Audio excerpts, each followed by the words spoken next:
Сәлем оқырман. Айсұлтан кеше ғана Индирамен таныстықты жалғастырған еді.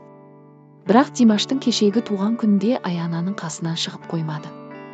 Әлде керісінше ме, Аяна жігіттің қасынан кетпеді ме? Еске түсірсек, екеуінің де үміткері бар. Кеше ғана Аяна үшін екі жігіт қырылып жатыр еді. Ерасыл бар, және де Шарияр. Сол кезде қыз тіл қақпады, себебі оның басқа жігітті ұнатқаны болды ма? Айсұлтан ба есімі? Туған күн кешінде Аяна болса бір құшақтап қояды Айсұлтанды. Қасына отырып алыпты. Билеп жатырса да жігіттің қасынан шықпай қоймады.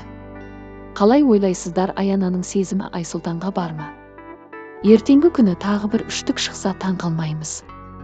Индира, Айсұлтан, Аяна деп отыратын. Және де ескере кетсек, талғамына сай Аяна сары қыз. Бәрі келіп тұрғандай, жігіт таңдауға алына ма? Аяна болса өзінің Инстаграм парақшасына аузы күйген, үрлеп шет. Білмеймін тіпті не дерімді деп қойыпты. Аяна кімді таңдайды екен? Және де соңғы пікірлерді оқып көрейін. Барлығы сценарий бойынша айтылады, сол рөлді ойнап шығады, айтатын сөздерді айтып шығады. Сол үшін нервтарыңды құртпай терең демалыңыздар. Кімді қандай екенін 100% танып білмейсіздер. Бұл проектте киноға түскенмен бірдей.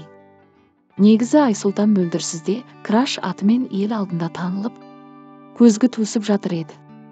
Наоборот, мөлдірмен танысып көріп, бір саты абыройын түсіріп алды. Мөлдірден сұрадым ба? Мөлдір мынаны көрсе не дейді?